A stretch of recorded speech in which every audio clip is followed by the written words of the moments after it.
Hey everyone, we've got a really important bit of update information in regards to, well, in particular this time, the 1kd FTV engine and avoiding problems, keeping it running at the right temperature. If you missed the recent video, I think it was probably called the engine health or safety longevity triangle, and that is, there's three things: lubrication, temperature, and tuning. So lubrication obviously is your oil changes, keeping everything lubricated. You've got metal parts rubbing around, you want to keep it lubricated. It also has a cooling job, which is part of temperature, but most of the temperature is your cooling system, keeping that in Mickey Mouse condition, understanding how that works, making sure it's working beautifully. And tuning, of course, would be one of the main ones, keeping it running with a good tune. It's a 4-cylinder engine. It's already highly strung, I'd say, to the maximum. So any sort of tuning or remaps and chips have proven to not only cause either wrong combustion, too much power, too much torque, too much force on the piston, too much heat, and it's just going to end in tears eventually, unless you're really lucky, and a lot of people are. But this one's more about temperature. It's about the thermostat. If I put it out in the right order, not only should you have seen that engine safety longevity triangle video a few weeks back, you should also see another one, new thermostat information, which was my initial thoughts and showing you that. And now I'm just working closer towards a solution, and the solution is obviously, for a lot of people, replacing the thermostat, and our Bfe kit's going to change, and it's going to include a thermostat. Still in two minds whether to include it standard or make it optional. If people don't see the videos, then they're not going to get a thermostat because they're not going to ask for it as that optional extra. So I'm thinking just making it standard is probably the best way to go. The Bfe kit is due for a price adjustment, long overdue. Even with the thermostat added, it'll still be well under $1,000, so it's cheap maintenance. That's every 150,000 Ks. It's going to be your thermostat, the thermostat seal, of course your water pump, your main drive belts, all your bearings, your timing belt, idler tensioner, and cam seal replacement as required. If it ain't broke, don't fix it. See the playlist for the existing information. And of course there's existing information on thermostats, which was my belief for years, but when you learn, things change, and that's what I'm here to update you the difference further on what I've said in previous videos. So for the people that want to wait, we're currently closed on break, you can see, cruising down the road. And you could argue that it's times like this I'm still working, because it gives me time to think about problems and solutions and work out what we're going to do, instead of just being busy. So you know what, I'm actually working all the time anyway, even when you think I'm on holidays. I'm not sure if you can see it, but an important bit of information is the coolant temperature over on the scan gauge here, top left corner, sitting on 83 degrees consistently, traveling at 110 kilometers an hour. Anywho, let's stop beating around the bush. For people that wait until the 23rd of June, if you're looking for your end of financial year tax deduction or end of financial year sale, I'm going to throw in the thermostat and seal, valued at about $40 actually. The seal's nearly as dear as the thermostat, for free in the Bfe kit. Okay, so the price adjustment will have to happen before then, but that's what it's going to be anyway. And then the thermostat and seal will be free for that one day only, 23rd of June, 7:30 AM text messages if you need a Bfe kit. If you need more info in the meantime, check the playlist. There's a whole playlist there on it. I'm not done yet. After that period of time, I'm going to add on the probably $44, I'm guessing, for the thermostat seal, and recommend everybody replaces it as part of the Bfe job, and we'll demonstrate that in coming videos, particularly in the VIP group. The VIP group, that's the place you want to be, because there's thousands of people that are just like you, that have watched a lot of information, learnt, saving money, getting educated, keeping it reliable, not sending it to the wreckers anymore, because often that's what it is. No need to name places, it's a widespread problem, not just in the automotive industry. So if you wait around till the 23rd of June and you send that text 7:30 AM Melbourne time or thereabouts, draw a circle around it for half an hour, okay? I'm going to be strict about it because I'm donating $44 worth of thermostats to everyone. It'll be packed and sent within a few days, express post. So you should receive it by the end of that week, by Friday at the latest. Bada bing, bada boom, baby. Now there's going to be questions because people are going to say, hey, I got a Bfe kit and I didn't do a thermostat, what do I do? Okay, so this is the important part. There'll be more info in other videos, but I'll give you the quick rundown now or shortly. Firstly, I'd like to be clear, I'm not going to be selling thermostats and thermostat seals separately. If you're picking up other parts like an injector kit, then I can sell you a thermostat. I'm not going to be sending them separately. There's only one of me.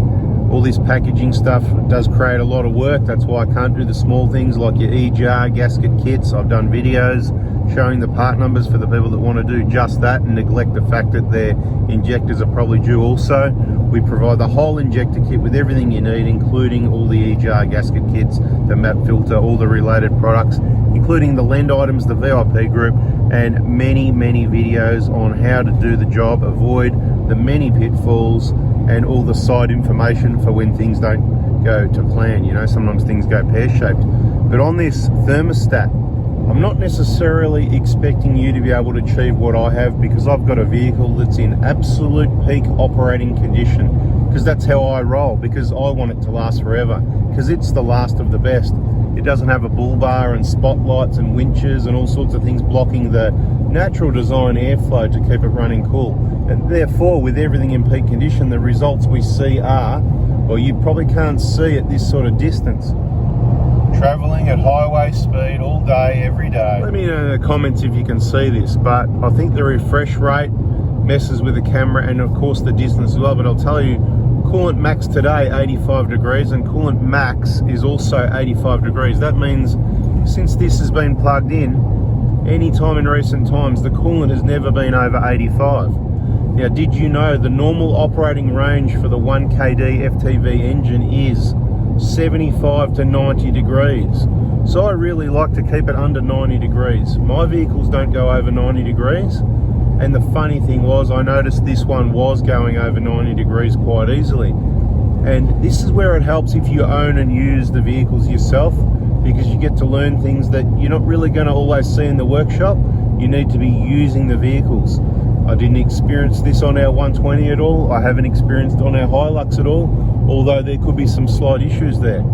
The thermostats on these vehicles are super reliable. Most of all the vehicles that I look at idle are sitting on 83 degrees, and they should. This one actually runs at about 83 degrees. Back to that first screen, coolant temp, still 83 degrees. Nothing changing. So what should you do? Because we've done hundreds of Bfes, hundreds or thousands of Bfes and Bfe kits all around Australia, express post. Order it Monday, get it Tuesday in most cases. So from here on in, I think you're going to get a thermostat with your Bfe kit, so you replace it. It's going to create a little bit of extra work, can be a bit of a pain in the butt, but you'll work it out. We'll have some videos on that. And if you've already done it, okay, this is what I suggest you do. And I've always said everybody should have something to read important parameters like coolant temp, transmission temps, battery voltage. You can set alarms so that you get an early warning of your alternator failure in case you didn't notice that happened. Coolant temperature alarms, transmission temperature alarms, whatever you want. But if you drive it right, like this one sitting on 74, 75, that's all you're going to see. You don't need any alarms. So much information in this video, right? Hit the like button. Okay, so normal idle 83 degrees, so it should warm up and sit there. If you see yours running anything in the 60s or 70s, once it warms up, you've got problems. So what I'd like you to do is drive the car, bring it back to idle with all the accessories switched off, and have a look what the coolant temp idle's on. It needs to be as close as possible to 83. Draw a circle around it. 82 and 84 is also acceptable, okay? 81 is also acceptable. 85, it's almost acceptable, but almost not quite. 86 at idle is not acceptable. 80 degrees is also pushing it. It's a bit like going up towards 85. Hope you get the picture. I've been clear as I can. Now, when you start driving like this, under load, if you've got your vehicle set up in peak operating cooling condition, like this, a relatively fresh clean radiator, a fresh clean water pump, a fresh clean thermostat, fresh clean coolant, a clean cooling system, no bull bars or anything in the way restricting that flow, you should be able to do what I can do.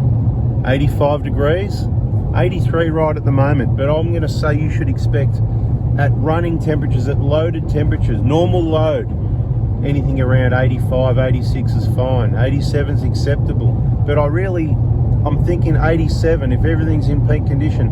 87's really up there. Now as you're accelerating or working it a bit, you might see 88 or 89, but as far as I'm concerned, remember the normal operating range up to 90 degrees. I don't see a reason why you should go past 90 degrees. If you're having trouble doing that, maybe your thermostat was doing what this one is, and maybe it's stuck from opening far enough. So if it's running cold, your thermostat's stuck open a little bit and the flow's flowing when it shouldn't be flowing, which means the engine doesn't get to warm up. It'll warm up when you drive like this. As soon as you come back to idle, it'll drop temperature again. That's what I'm saying. No less than about 81 ideally. Okay? When you're driving, if it gets hot and your radiator's okay, it's clean, you've got no airflow, and it gets up to 88, 89 on flat ground like this, there's a good chance maybe your thermostat's doing what this old one was doing also, and that is it's just stuck. It opens up a little bit, but once you create more load, more heat, it's just not opening enough to get the flow through there to that coolant to cool things down, which means your thermostat needs replacing. So if you've already got a Bfe kit and any of these conditions I've just described suit your vehicle, then you might need to go to your local dealer and grab the thermostat and the seal. I'll have more videos showing the part number. I haven't got it at the moment. I'm sure you can figure it out. You can sit tight. You can wait till the 23rd. You'll get one with the Bfe kit anyway. Maybe you want to buy another Bfe kit now to be good for you in 5 years and use the thermostat and put it in now. Whatever you want to do, these thermostats, it's not a big problem. They're super reliable. It's a new thing I've noticed. It was on this vehicle in particular. It was quite easily getting to 91, 92, even 93 degrees. I had to manage it. I went, hang on, something's wrong here. And it was at highway speed, so it's not your fan. Okay, follow my info. It's good, reliable info. It's going to save you money. Speaking of saving money, if you're around Melbourne, if you're in Victoria, if you want to come and see me on the 25th of June, do a pickup. That's good. Saves me packing it and all that crap. So it'll save you some money. We don't have an EFT machine, so bring the folding, the folding stuff. And then it's going to save you some money. I don't have to pack the kit. It's just bang, chuck it all into a box. Quick chit chat. I haven't got an hour, but it's going to be a 5-10 minute pickup. Good to meet you, and bada bing, bada boom, baby. Save you some money. Watch the videos. Don't ask too many questions. It's all in the videos. That's why I do the videos. Imagine thousands of people asking questions that I've already provided the answers to. Subscribe, turn the bell on, and we'll catch you in the next one. Hope it helps. See ya. Sorry about all the glary road, but the thing is, I've got to put up with it all day. Bit wet up here in Victoria. It doesn't rain, the dry state, but up once you get into New South Wales and Queensland, it's all wet road, and then a bit of sunshine as well makes it very glary. Sorry, but I've got to deal with it all day. Thanks for watching. See ya.